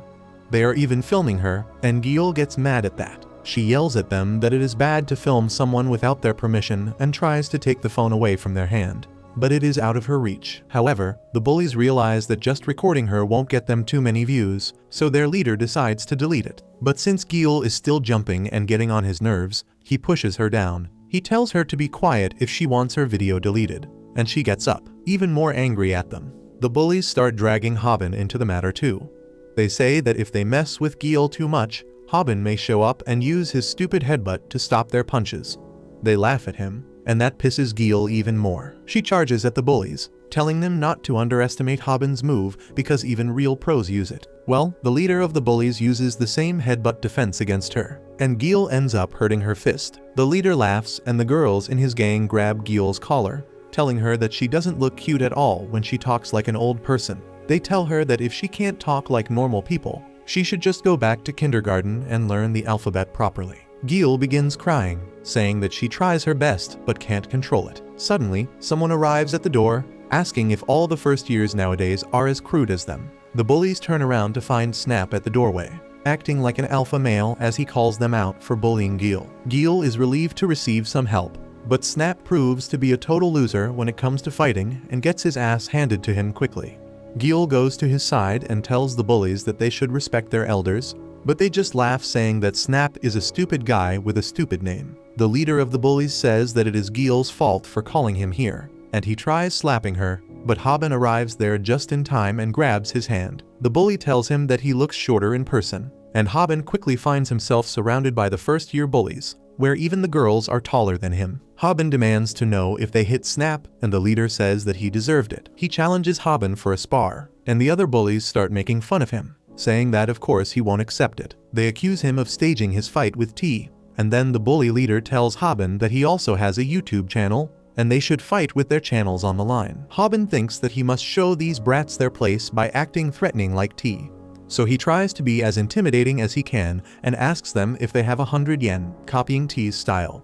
Instead of fearing him, they hand him a 100 yen coin and then start laughing at him. Hobin is dying from embarrassment, but he quickly gets into a fighting stance as he sees the bully getting ready to hit him. However, Kim appears behind him just then, and his death stare is enough to make the bully wet his pants and run away. Later, Hobin and his two friends can finally breathe a sigh of relief. They thank Kim for solving things without violence, and then Snap remarks that Gil seems to be facing many troubles in her class. He asks her what type of content the bullies put on YouTube, and she says that they just prank random people on the street. What pisses her off is that they are quite popular despite their horrible attitude. Snap thinks this is a chance to impress Gil, and he suddenly starts yelling at Hobin. He tells him that Gil was in danger because of the bullies earlier, and they must teach them a lesson. He lashes at him for just standing there silently instead of fighting, and claims that even though he lost, he still put up a fight. Hobin fights back, saying that he is also super annoyed, not because they were bullying Gil, but because they were making fun of his technique. Suddenly, Hobin leans to face Gil and gently caresses her hair. Apologizing for not fighting earlier, he promises that if she is in trouble again, he will surely fight for her,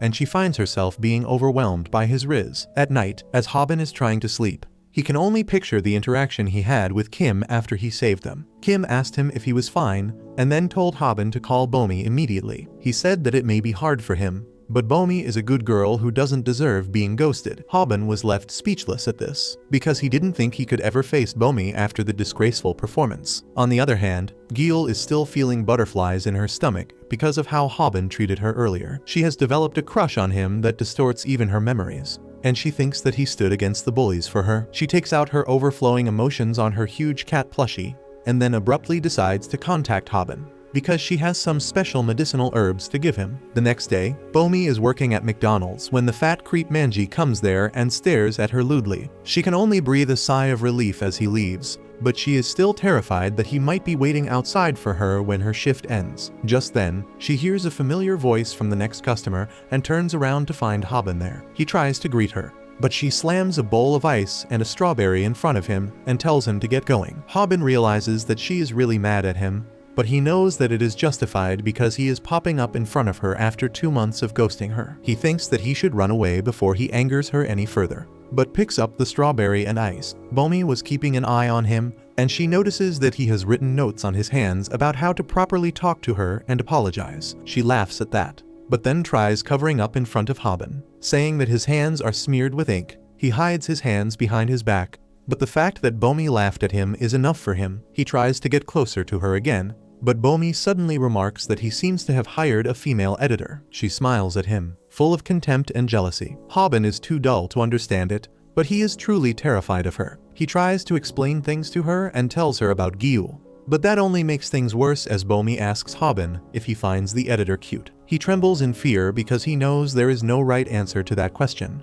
But then suddenly, Yezi arrives there. She asks Hobin to tell Bomi if she is cute or not, and he says that she is cute. He asks her if she followed him here, and she simply tells him that she needs his opinion on something. They start bickering. Gil playfully punches him, and Hobin blocks it with a headbutt. Seeing them like this, Bomi realizes that Gil is really cute, and she begins fearing for her position in Hobin's life. However, Gil suddenly gifts her the bag of medicinal herbs.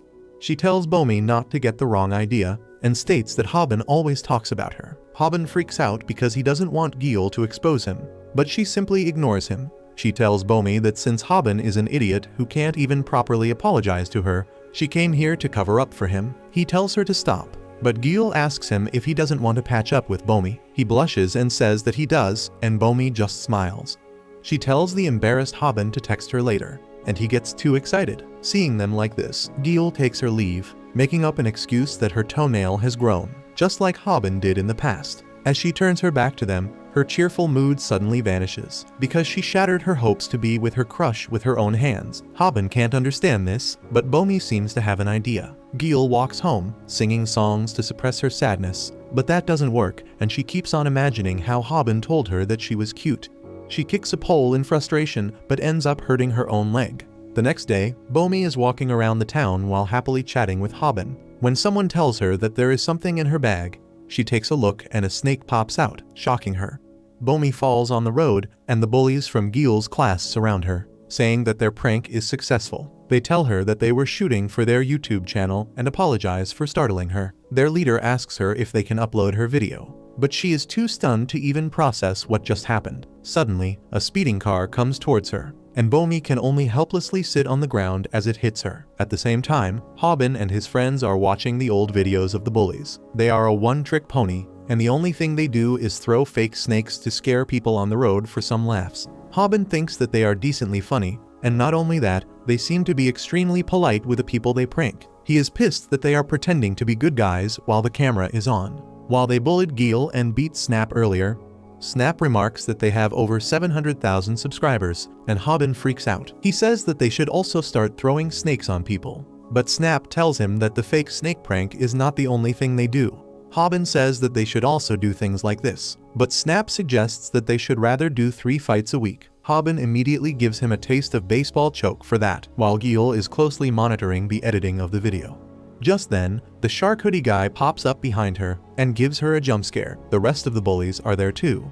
One girl keeps ruffling Hobin's hair, telling him that he looks super thin and she can also defeat him in a fight. Another guy pokes Snap's forehead and he just wants to run home. They bully them some more and then call them losers who don't have even 200,000 subscribers before leaving. Hobin yells at them, swearing that he will prank them one day too. However, Snap tells him that it is not so simple. Pranking people is a risky method, because a lot of unexpected things could happen while filming. For people who do pranks without scripts, those unexpected things might turn into big accidents too. Suddenly, Hobin gets a text from Bomi and he forgets everything about Snap's explanation. He eagerly checks his phone, but is shocked to find out that she has been hospitalized. Kim is already there in the hospital room, and he asks Bomi how she injured her leg so badly.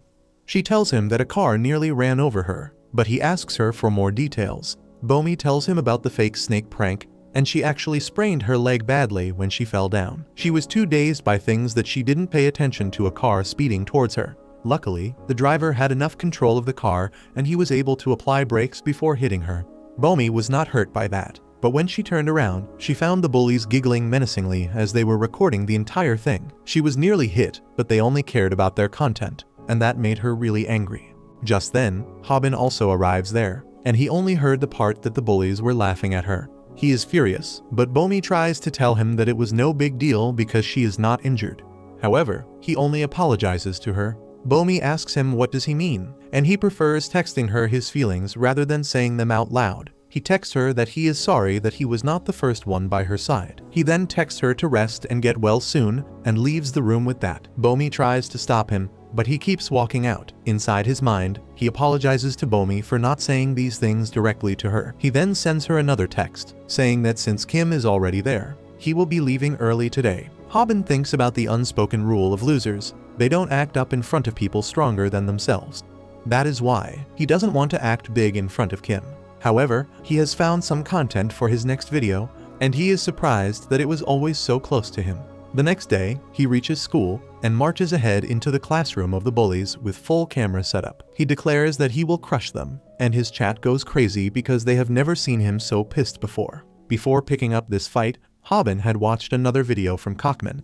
It was about defeating multiple opponents, and the 3 boys from the bully gang sprang up in Hobin's mind as he thought of that. Earlier today, he was sitting on his desk, talking about beating the bullies, when Snap suddenly slid over his desk. He asks the freaked out Hobin the reason that he changed his mind because he was too scared to fight earlier. Snap warns him that this situation is different from fighting T, because there are 3 opponents this time. Hobin just gives him a confident smile, saying that there is no way he can fight 3 people at once, and Snap laughs at him before cursing him out loud. However, Hobin has some other plans. He admits that fighting 3 people at once will be too much for an amateur like him, and he will surely get beaten. The truth was that Hobin didn't trust Cockman's last video. It was the first time that he didn't trust his online teacher.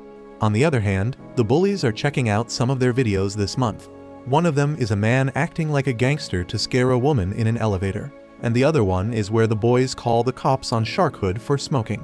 Both the videos have over 8 million views combined, and that means they earned over $20,000 already. The boys surround Shark Hoodie Guy and ask him to give them their cut already. They keep laughing and chatting all the way, and don't even pay Hobin and his friends, who are sneaking up on them, any attention. Snap asks Hobin if he heard what they were talking about earlier, and the only thing he heard was about the $20,000. He then recalls that Bomi told him that they seem to stage their content, but they don't have any proof of that. Snap tells him that they might have some proof. He opens the elevator video and asks Hobin to find what is wrong in the video. He can't see anything wrong because the woman in the lift appears genuinely terrified. Snap admits that her tears have tricked everyone else too, and the thing that no one paid any attention to is the buttons inside the elevator. Snap explains that the video is 2 minutes long, but there are only 7 floors in the building according to the elevator. He says that either the elevator moves at a snail pace to cover the 7 floors in 2 minutes, or the woman just pretended to press the button. Both Hobin and Gil are shocked as they try to process this. Snap says that most of the time, if content is entertaining, the viewers don't worry about the minor details. So many YouTubers use this to their advantage. They hire professional actors to stage their videos. Snap then tells about the video where they called cops on the boy smoking. He asks why would the cops bother with a teenager smoking, and then reveals that he went to the police station to get some inside info. He learned that they went to check the area not because of the smoking complaint,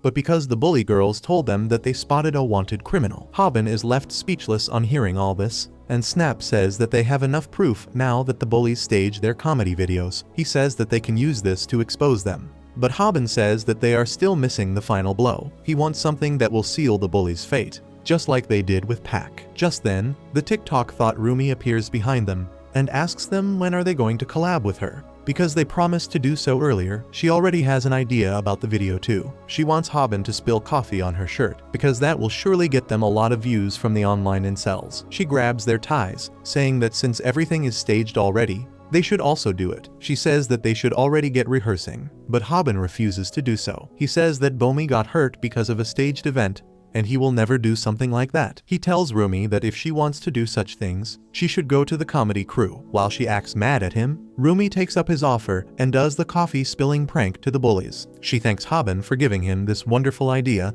and then the bullies praise her acting skills. They say that they don't usually do staged videos, but this time, the idea was good. Rumi tells them to stop lying to a fellow YouTuber, because everyone stages their content and the viewers never get it. The leader of the bullies begins smoking as he agrees with her. He says that their viewers are a bunch of idiots who never catch the details, but at least they fill their pockets. They roast their viewers, and then Rumi suggests they shoot some more videos and asks if they have any ideas. The leader says that for his next video, he plans to expose Hobin's channel viral hit. He is sure that a worm like him couldn't defeat T in 100 years. He believes that Hobin staged the fight, but Rumi can attest that he did not. That doesn't matter to the bully, and he says that they can just edit the video to make it look like the fight was staged. He says that the viewers are hungry for drama, and they don't care about truth. He believes that just editing one video perfectly will be able to bring the channel down, and Hobin will return to being a loser. The bully leader laughs, saying that the reason celebrities are trolled so badly is because it is easy to make up things online. Rumi says that it is too extreme for her,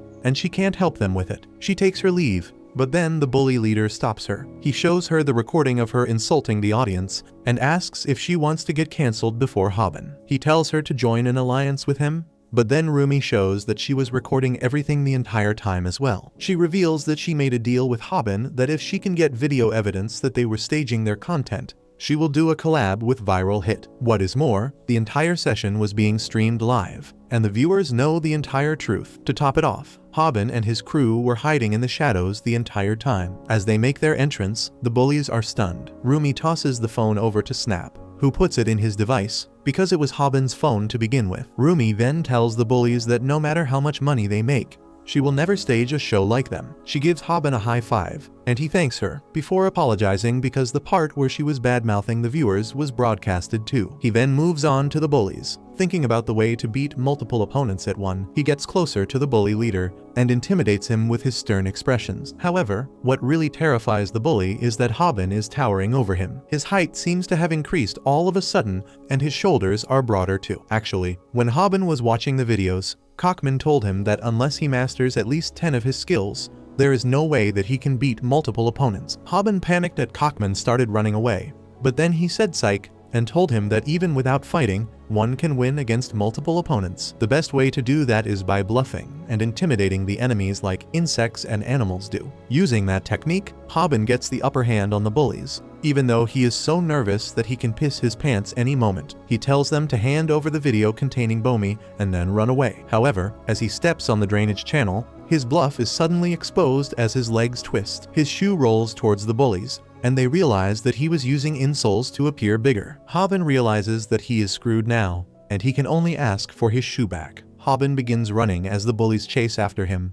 and for the first time, he doesn't hear Cockman's voice in his head. He is too excited to keep a level head, and confronts the one who is at the forefront. The bully throws a punch at him, but Hobin uses his headbutt a tiny shrimp called Hobin, and he just asks them if they could force themselves to practice. Believe that Hobin did 10,000 calf kicks in just 1 month, because that is no ordinary feat, Kim affirms, and says that any ordinary person who gets hit by a strong calf kick won't even be able to move. That is what is happening with the bullies.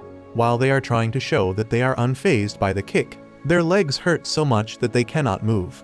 They somehow tough it out, but they are sweating like crazy. However, their leader doesn't move from his place even though he has not been kicked, and that can be uploaded, and it gets 2-3 million views in 1 week. The bullies try apologizing to their audience and promise to change, but after what they said about fooling the audience, no one trusts them anymore. Eventually, they end up closing their channel. They even lose the guts to bully Gil anymore.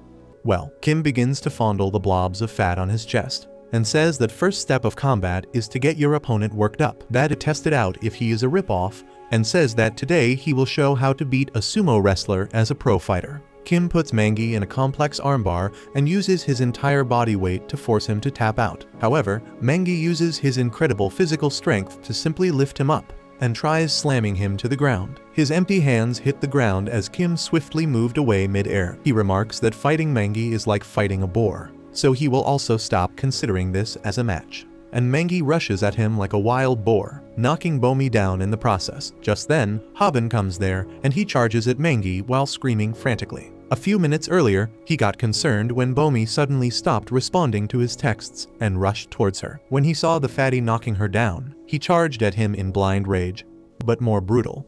At the age of 17, he reached the peak of the Korean wrestling world. He loves wrestling, but more than that, he loves girls. Also, he hates men, and the more handsome they are, the more passionate his hatred becomes. He once beat down a bunch of guys who were trying to protect a girl from him. The next day after Hobin's encounter with the giant incel, he has lost all his cheerfulness. He hides in the broom cupboard, muttering that he got humiliated in front of Bomi again. Snap and Gil are there to check up on him, and they tell him that he should be grateful that Kim was at the location, or he would have really died. As for getting humbled in front of his crush again, Snap suggests Hobin to forget it, because he can't pick up a fight with Mangi like he did with Pac. Hobin also thinks that the fear he felt when Mangi slammed him to the ground was so great that he has lost all confidence in himself. Snap tries to comfort him, saying that Mangi is a wild animal, and the only response to seeing him should be to run away and call the cops. Channel, and he posted the picture of him defeating Hobin on it. Because of that, the viewers are going crazy, and making up a lot of things that are ruining Hobin's image. And Snap is totally freaked out now. He wanted to let time pass and bury this incident. But now that the viewers are involved, it has blown out of proportion. Their viewers seem like they want them to challenge Mangi for a revenge match, but Hobin seems too out of it.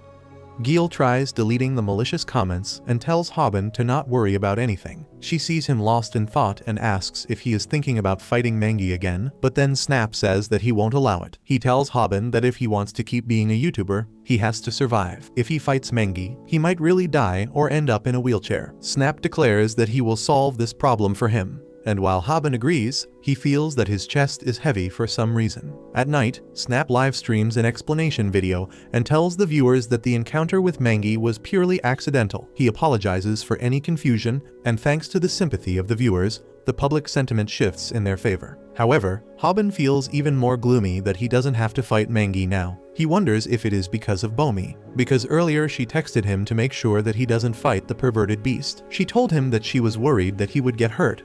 He believes that the sumo wrestler will keep harassing Bomi, and he doesn't want that to happen at all. To get his mind out of those morbid thoughts, he decides to watch some YouTube videos. He finishes a mukbang video, and then suddenly, the next video on his feed is Cockman's How to Beat a Sumo Wrestler as an Ordinary Person. Hobin gets his hopes up, but Cockman tells him that there is no way for an ordinary person to beat a grappler. Hobin checks all his videos, but there is nothing about beating people who practice wrestling and other grappling martial arts. He feels a sharp pain in his heart that there is no way for him to beat Mangi. But then he realizes that this intense pain might not exactly be because he is worried for Bomi. Suddenly, and now they don't have to fight Mangi. But Hobin seems to have other intentions. He has portable camera mounted on his head, and he is cycling towards the market where Mangi works. Hobin tells Snap that he is going to challenge Mangi to a fight, and the flustered Snap can only tell him to stop. However, because he doesn't like being groped by random guys. Hobin's chatroom believes that he is high on adrenaline, which may dull pain, but it won't stop him from dying. Earlier, he found a video of Cockman that told him about a few things he could use against a grappler, and even though it was not a complete guide, Hobin has decided to try it out. Soon, Snap also reaches the location, and he begins filming the fight with a better setup. T is watching this stream while Hobin doesn't stand a chance to win in this fight. Sold just with these words, and he decided to teach Hobin his ultimate move. Back at the market, Hobin suddenly attacks Mangi with a calf kick as he feels adrenaline pumping in his blood. His viewers are also happy about that, but unfortunately, it did no damage to the muscular giant. Hobin panics and begins kicking him again and again, but everything is useless. He now begins to regret his decisions and the joy that the adrenaline rush brought him. He wonders why Mangi is not even shocking any reaction.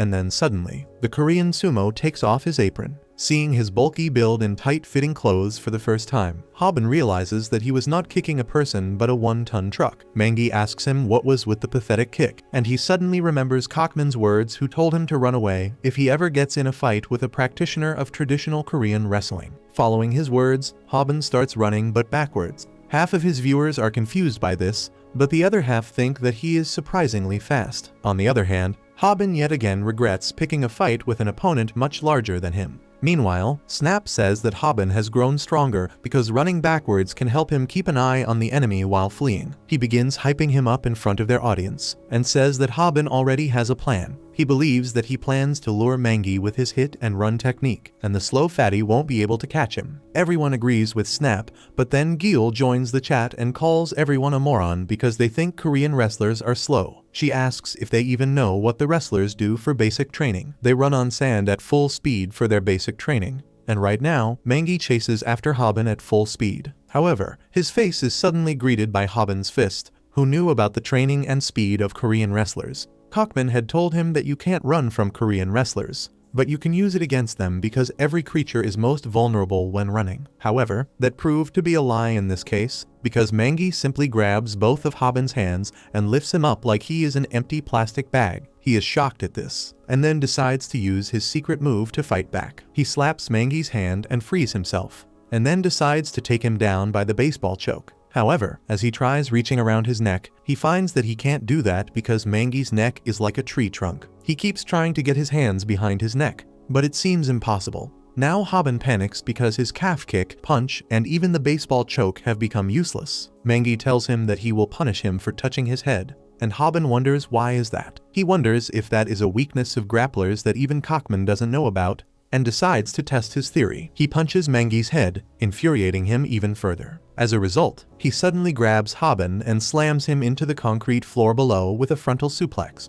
Hobin coughs out blood, and his viewers are sure that they heard something snap. He realizes that this is vastly different from fighting other people, because Mangi is someone whom he just can't beat. He passes out, and he is not even disappointed at his loss because he acknowledges that this was the only result possible. Snap begins crying and says that he told Hobin to not fight the giant monster, but then his viewers tell him to pay attention ahead. Mangi has a big black thing in his hands, which looks like a spine, and everyone is confused about it. Hobin is also back on his feet, although he looks like he is on his 20th shot of vodka. The black thing was a spine protector that bikers often use, and that protected Hobin from fatal damage earlier. Snap tells him to give up now because he has already done enough, and asks him to run. However, Hobin stands there in front of the charging Mangi, saying that strikers are not weaker than grapplers. T agrees with him, and says that no striker is inherently weaker than a grappler, including Hobin. He once again recalls how Hobin came to him to learn Taekwondo's ultimate move. Seeing him, T remembered the time he went to his Taekwondo dojo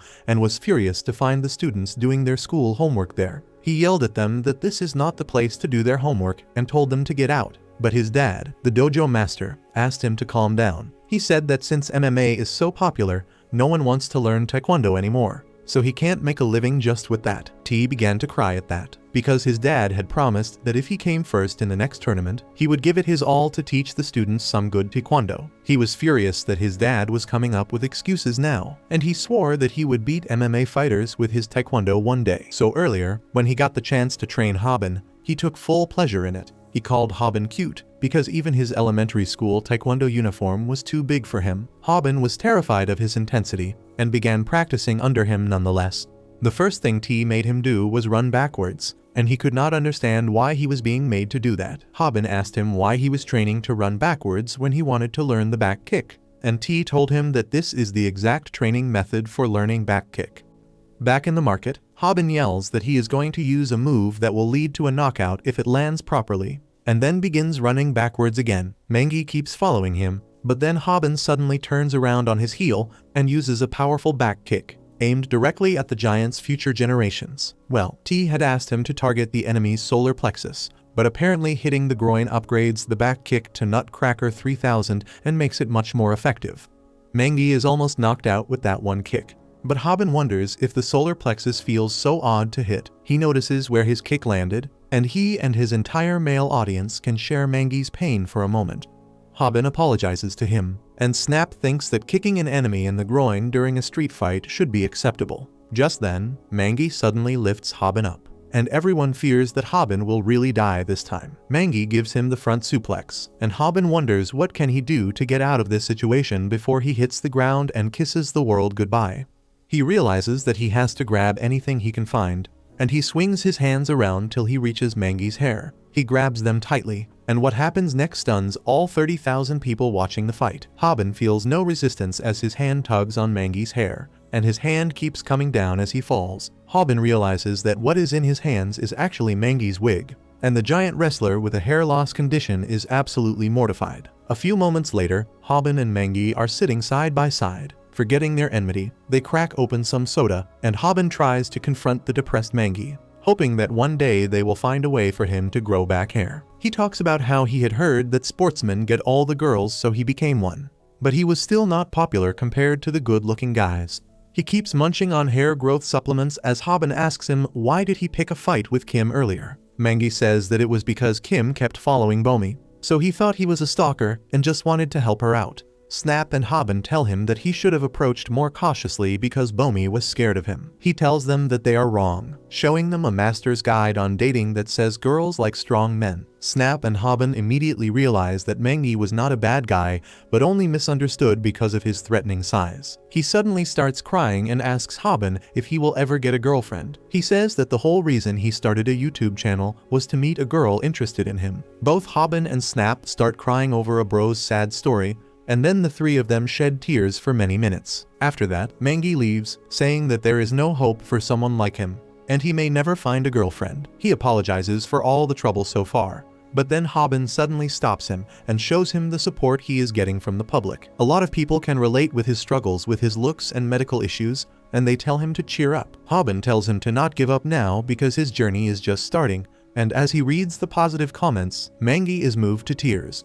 With that, Hobin declares the end of viral hit livestream. Kim can only smile as he sees this ending, and in her cafe, Bomi was also watching this while hiding behind the counter. She smiles to herself, but just then, some customers come there so she gets busy with them. T is also impressed by the livestream and decides to resume his practice. Even Pak was watching the livestream. At night, Gil is also moved to tears as she edits the video, and she also hopes that things work out for Mangi. The edited video gets 3 million views and gathers some new subscribers as well. Snap is pleased by the progress they are making, and he laughs, saying that this is all thanks to his planning. He doesn't even mind not earning much from it, because he believes that by the time he reaches 20, he might even become a movie director. However, he suddenly gets a message that leaves him utterly baffled. Meanwhile, Hobin is going to visit his mom. He is happy that he talks to Bomi daily, doesn't have to worry about expenses, and even the loan on their house has been almost completely paid. His mom asks him why is he so happy,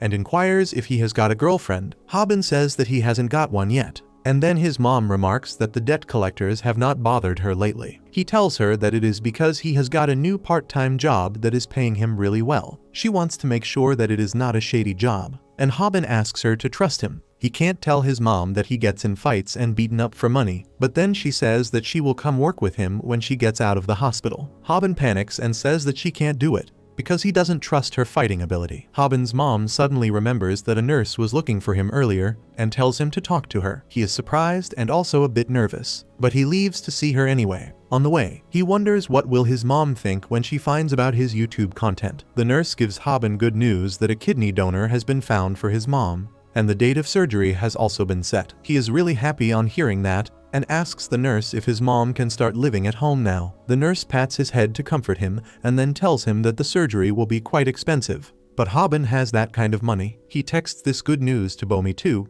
and she is also happy for him. He then meets up with his friends and hugs Snap as he tells him that his mom's surgery date has been decided and she can soon leave the hospital. Snap congratulates him and Gil is also very happy. Hobin is of course the happiest of all because he is getting constant good news lately and he is no longer a lonely loser. If you liked this video, make sure to subscribe and check out this brand new anime about a loser who gets reincarnated as a prince with godly abilities.